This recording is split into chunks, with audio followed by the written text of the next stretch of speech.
Coucou la famille, soyez les bienvenus na Elam Beliabana Poto. De l'autre, on a beef. Toi, on a ngombe na biso. Toi, on a ngombe. Nous avons Noël, hein. Biso, tu as un date. Tu fêtes na biso. Donc, mais tu as tout ça à moi vidéo pour nous conseiller Sabino. Qu'on souhaite une bonne fête, bonne fête. Tu souhaiter bonne fête parce que tu as comme fin de l'année. Bon, maintenant la Sabiso ndé, tu as saisonné. Beef na biso, ngombe na biso. Oiza pour moi dans la vidéo bomonaka, pardon. Bomona. Na cha teaspoon ka demi teaspoon na cha ka mukie. Na bona tia ngo boye, mais ngana tia pona mélanger sika moko na cheka mukie. Na teaspoon na tia oiza paprika. Iza paprika o nini poivron oyo basali yango saisonnement nango na tipe ka mukie demi kaka pour non mélanger oyo muscade na tia liboso muscade na kinto benga muscade oyo eza première fois na sali lango grande sœur na ngai la kinga na ngena meka bon yi comme nous en a confiance ni kota olamba donc na yebi que c'est bon na ngena meka na mekango première fois pour y assaisonnement mingi na kenda kotali pa na ye na tie suka mukie donc blanche dans la ça au cause on a lidl aux oblo on surtout on a la qui ça dans la qui ça oiza ail à poussière garlic na tie lutu moko garlic pa na tie lutu moko garlic ya kitoko na biloko ezara bien na biloko na tie lutu moko ya auto sali la rati teaspoon après oiza parsley ya fresh nango ezara mais oya dry nango ya okauka na tie parsley lutu moko pe lutu moko na bakisi mais nde namoni sunanga eza ebele donc funa tia kaka nyonso to na tia kaka teaspoon na nyonso to teaspoon moko o loka première fois na style yango en tout cas na tia ebele te pour na yebi goût nango na nte na yebi c'est ndenge ebima na tie oiza chicken powder na tie ya biso Angleterre awa na tie lutu moko na ndambu na baloli yango ebimi eza boye na baloli yango na kati na baloli avant na tia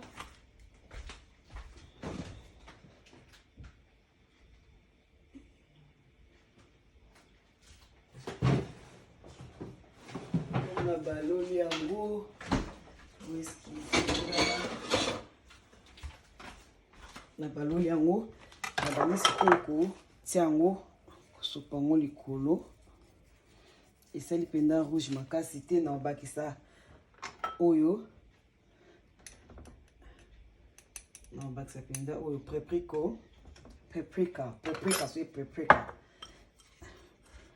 na baloli susu ale na bandi osopa yango so likolo awa na sopi yango ekota penza na kati na sopi yango ekota penza na kati wow sopi yango tozalaka wana kolamba bayekola yango sopi yango na otia citron na nga fresh so na citron fresh te okoyotia citron nyonso tu mais nga na tie citron nga fresh na fini likolo le citron na nga ya fresh citron fraîche. Tie citron nga fraîche yango. Aya. Siko na bandi kokotisa yango na kati, mungwa ekota na kati. Saisonnement na biso wana ezala na mungwa. Atie sikoyo mungwa ekota na kati.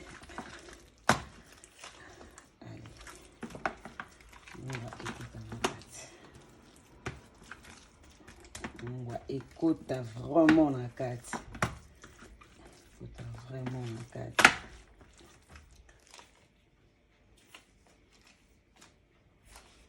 Allez, nena baloli na soko na maboko.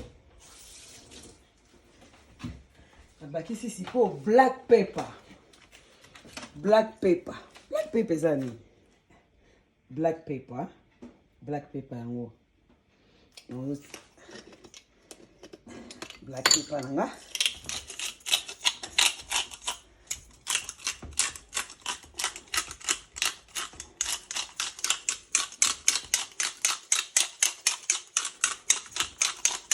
Nga pilipili black pepper ya.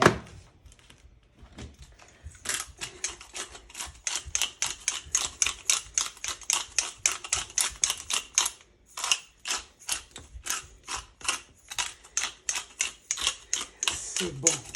Fait que tu black pepper boy. Si tu as un sikoyo ekota na kati. Na baksa mungwa mukie. So na kiba mai na kiba mai. Lobi na seba course na bosa no so ba kib ya mai. Magie ya mai. Na bakisa so mungwa mukepo. Na kipenza mungwa te.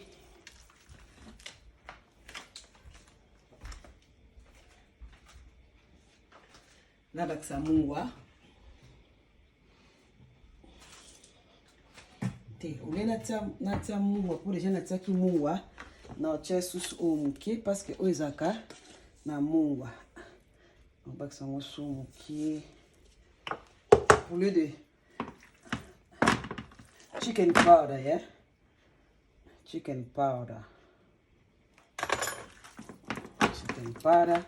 Sozana oeza biso Angleterre, batalibanda sozana oya Angleterre te.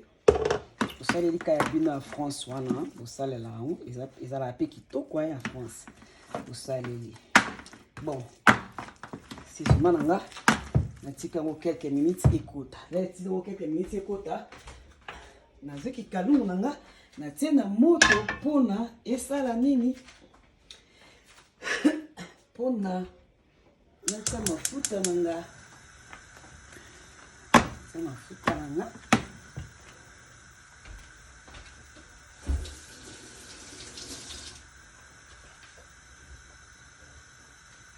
Mafuta nanga. Moi, si place là, je vais faire là en ordre. Ici, c'est bien qu'on a. Mafuta nanga na mélanger on a bata. Mafuta nanga na mélanger on a bata mateka. Na mélanger parce que mateka c'est ça la goût. Donc on mélange mafuta nanga na bata na tie mateka na kalinga nyama nanga viande nanga na mateka.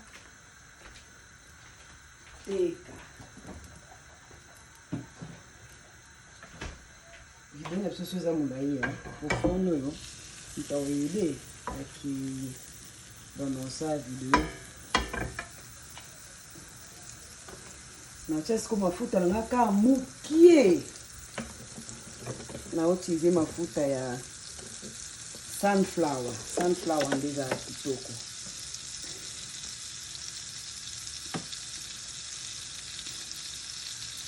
Nabatisi mafuta kama mukie.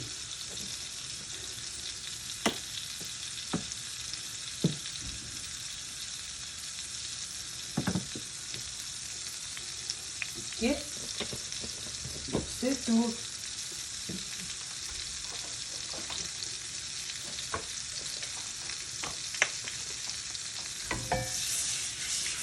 Moi, c'est comme on commence comme un fruit bébé.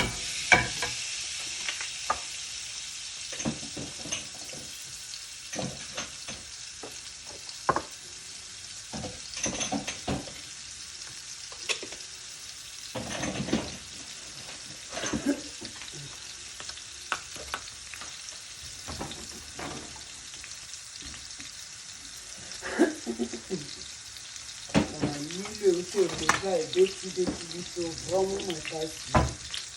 Donc, c'est bon.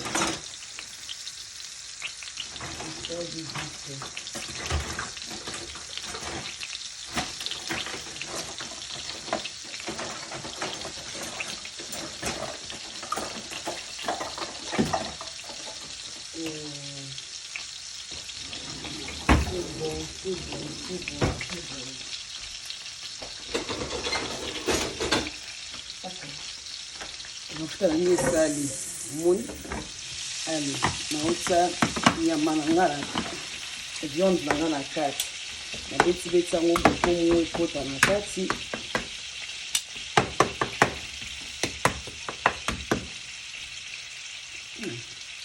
naotya viande na nga na kati déjà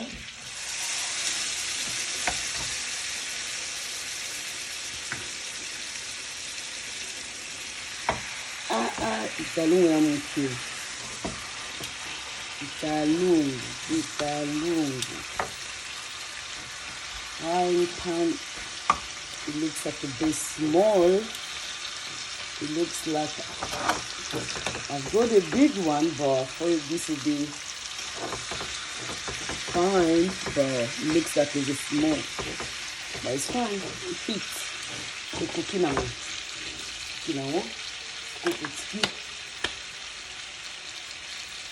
Tiki. Nyama na biso ebela malembe.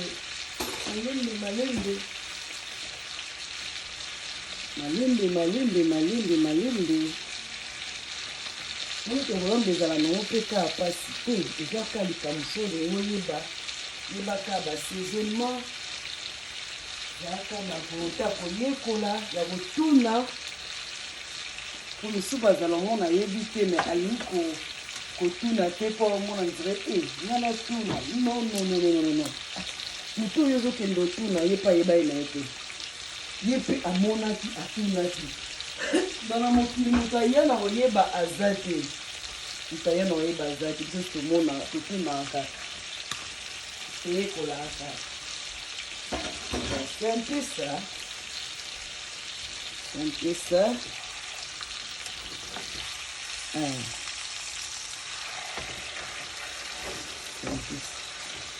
Namoni ezomela mafuta na nzoto eza bien te donc ezomela mafuta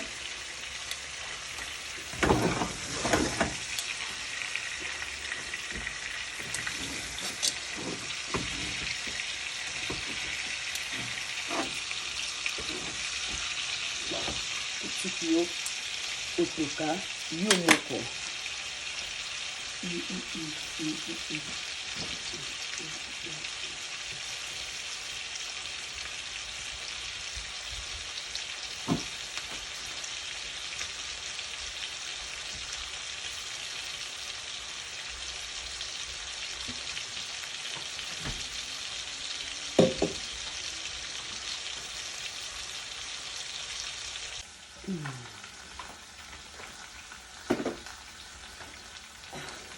na biso ebeli voilà biso ebeli kitoko tolongola mpo ebeli mpenza kutu wana kutu bazo te tozolongola nyama na biso kangi moto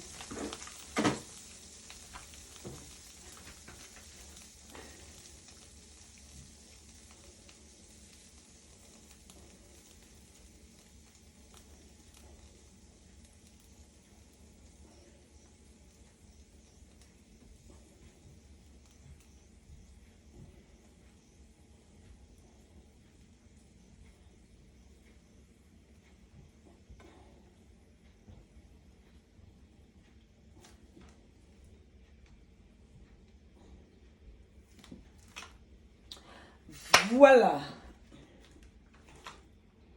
Voilà. Bimi boy. Voilà. Voilà. On est aquí. Bif na biso. Il y a mandé.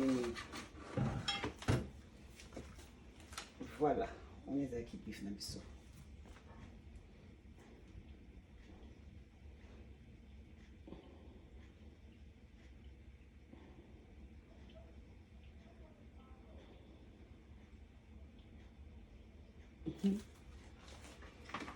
Bif na biso elia mandeni. On est ka moi vidéo moko ya mokie.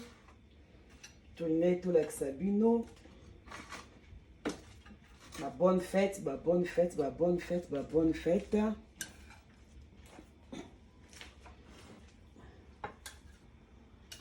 fête na bino nyonso partout bozwami, bonne fête.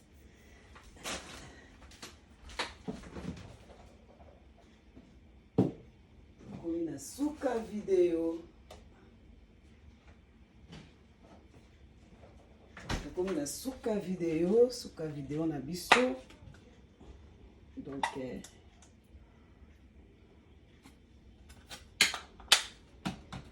voilà suka video na biso angoyo. Donc ni na biso essayer to servir ango boye.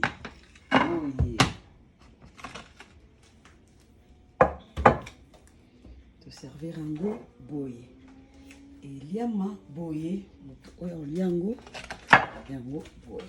Donc so c'est pas na vidéo na biso like, commenter, s'abonner na YouTube, vidéo ezokota na YouTube. Commenter na YouTube, s'abonner, commenter, liker pour na ba prochaine vidéo okokaka ko landa biso. Et don't forget to subscribe na channel na biso. Na TikTok na biso aussi. Donc c'était ça. Merci. Bye bye.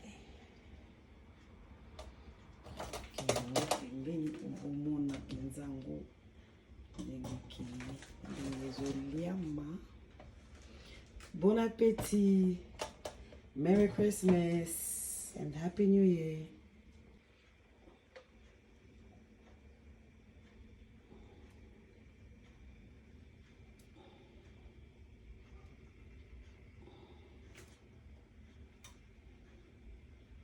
So lingi video mobimba, cliquez na YouTube na biso okolanda video ndenge tolambi.